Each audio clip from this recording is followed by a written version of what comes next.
YouTube. It's been a busy day inside the NFL as today is the trade deadline. And man, it's been way more active than usual. We have two blockbuster deals to discuss. Jerry Jones, he's cooking. We're going to get to that, but he is cooking. I mean, it's a lot of fun to slander Jerry Jones. Can't do it today. It is currently 3:26 p.m. Eastern Standard Time, so we have about 34 minutes of potential trading to happen.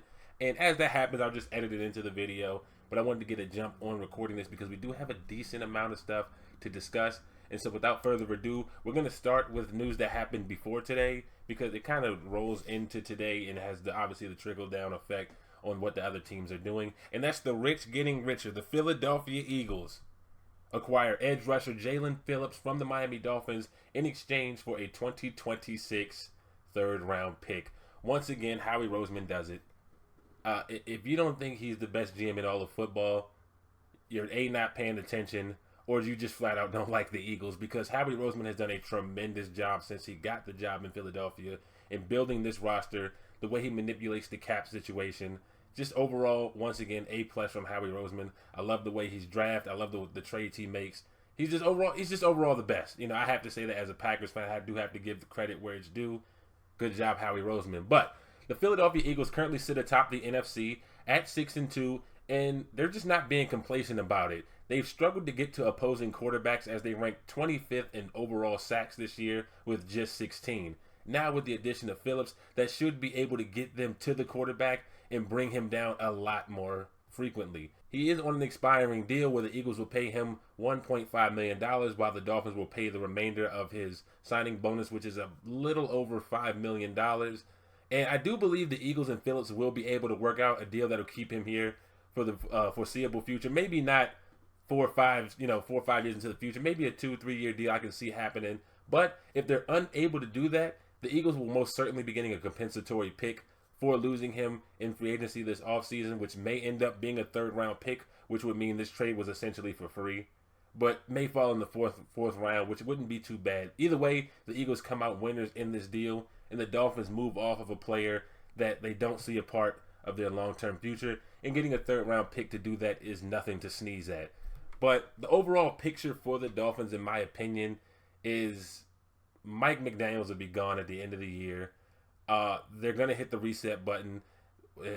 And this was the most you're going to get out of Jalen Phillips outside of a compensatory pick. So you guarantee you get a third-round pick for him by doing this. And now it frees you up this offseason to focus on your players that you have under contract that you may want to move on from, like a Minkah Fitzpatrick, a Jalen Waddle, even a Tua. So this is kind of the beginning of the reset of the Miami Dolphins.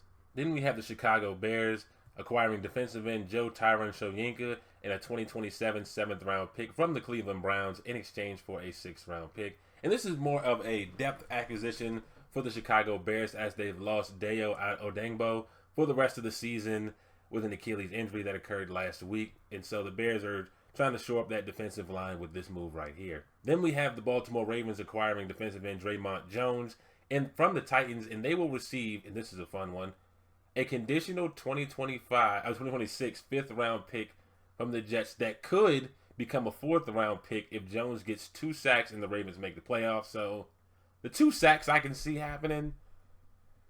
Ravens making the playoffs. Good luck with that, Tennessee. But the Ravens need all hands on deck at this point in the season.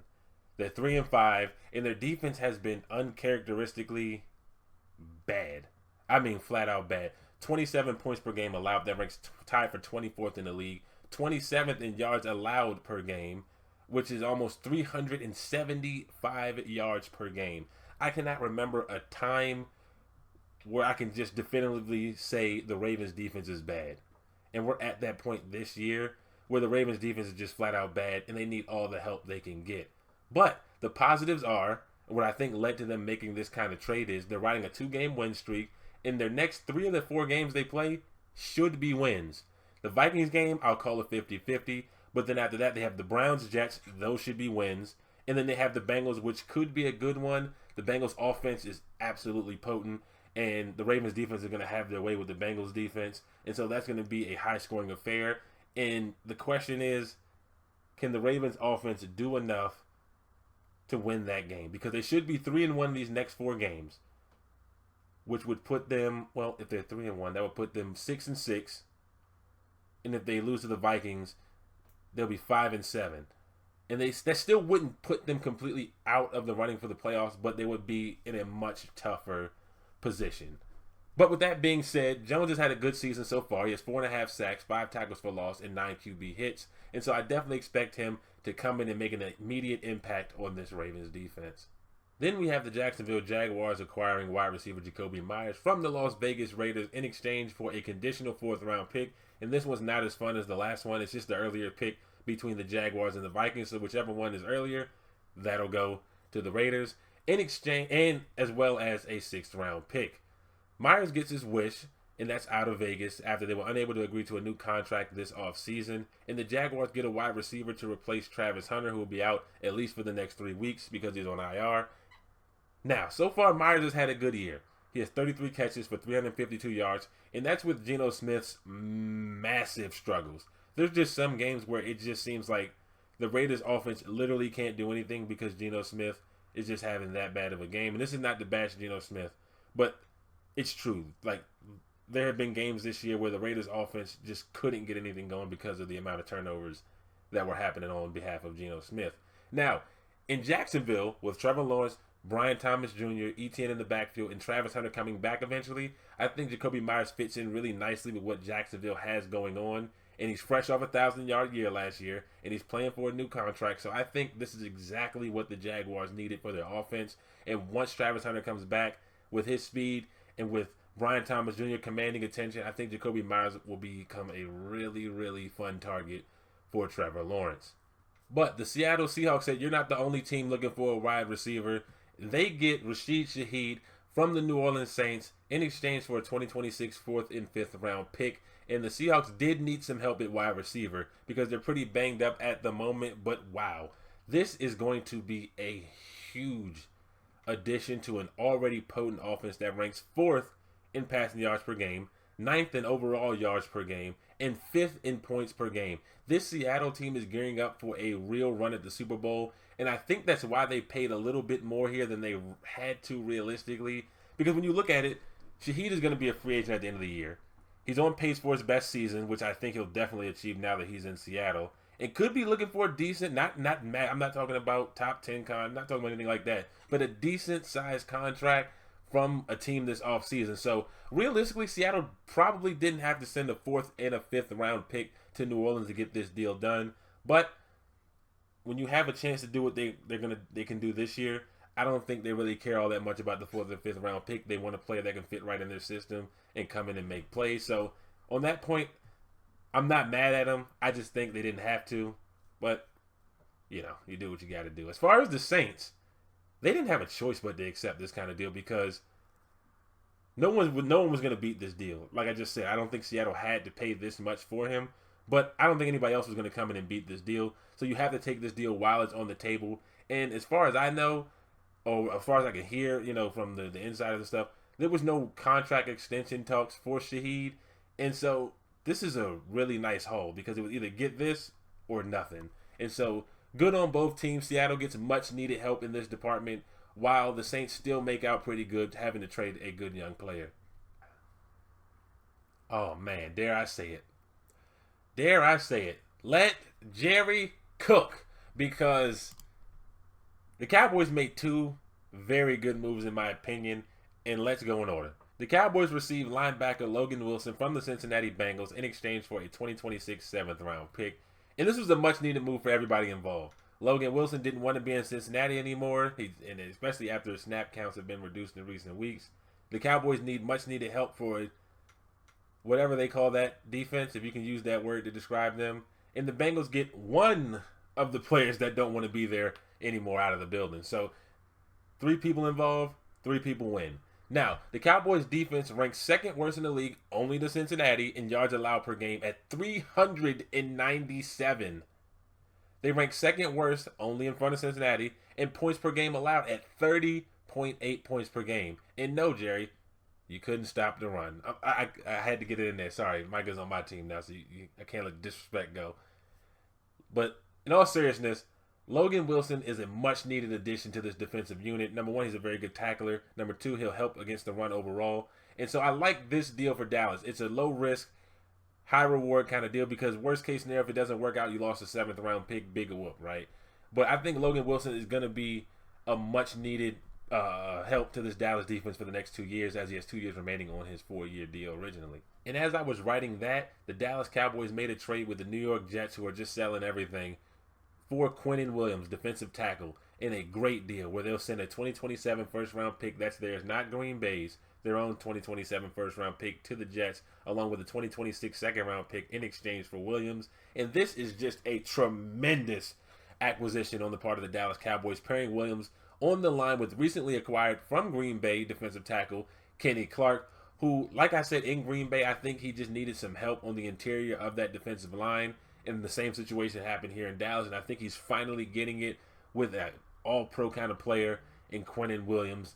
And when you look at Williams' career, he's always been very good. He's always been the talk of trades for a long time. I remember about 3 years ago, I think I had him in the thumbnail of my NFL potential trades video. But now he's finally on the move in a scenery change to Dallas, and I think this will be good for him and his career, as he'll be able to dominate alongside a guy like Kenny Clark, so they'll take some of that attention off of him on the interior line, and he'll be able to make a lot more plays in Dallas. Now, will this move save Dallas's defense or season?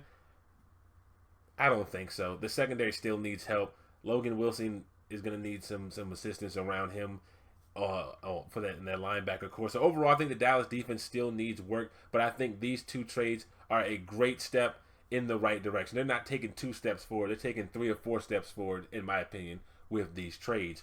And not only that, remember, Dallas still has 2 first-round picks this year and Green Bay's next year. So they still have a lot of draft capital to draft talent, or if they decide to make more trades later in the offseason, they can do that too. So they still have a lot of resources and tools in the tool chest to work with. Now, let's move on to the team that made 2 blockbuster trades in one day. And we just talked about the Quinnen Williams trade.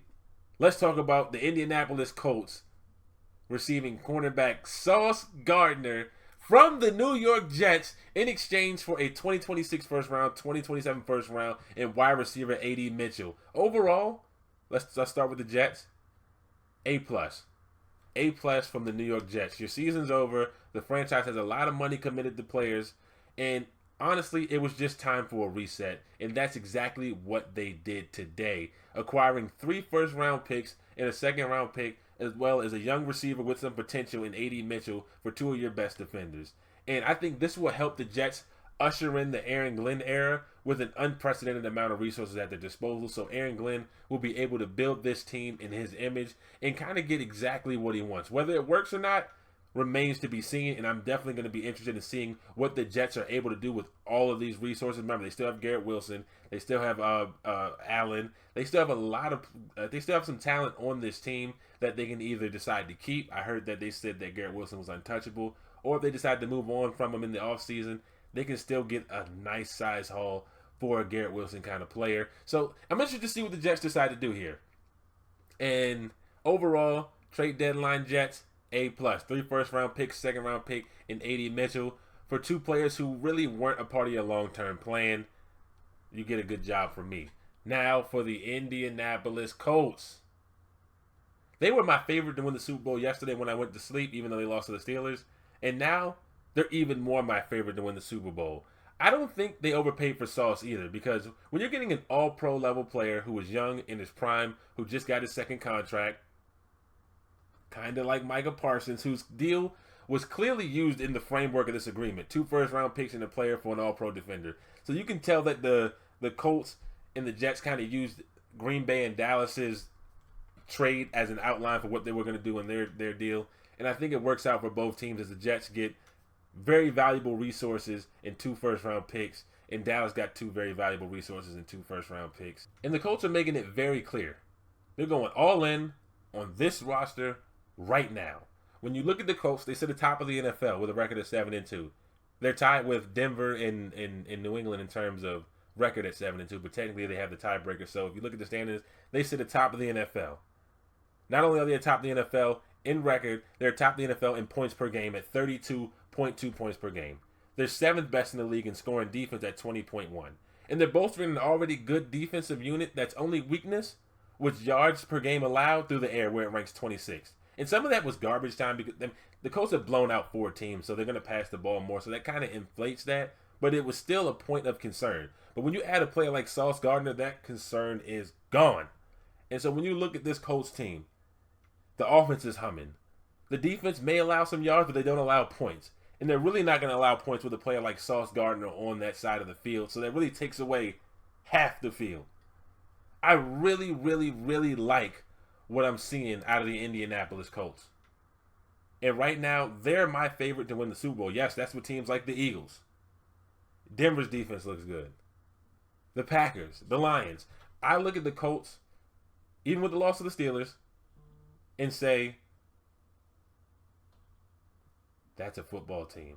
Now, will I be wrong? I don't know. I think the NFL is wide open this year. I tried to do a top 10 the other day, and every time I did it, it was very difficult. Like, it was just a completely different list in all honesty. So the NFL is up in the air this year. But right now, I think the Colts were already my favorite. And with the addition of Sauce Gardner, I just think that's a good team.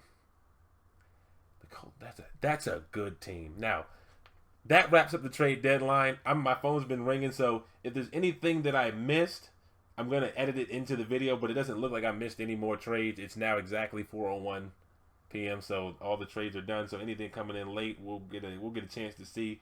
But overall, let me know what you guys think. Are you happy that your team was active? They weren't active? Let me know what you guys think about your team in the overall deals down below. I'll be responding. See you there.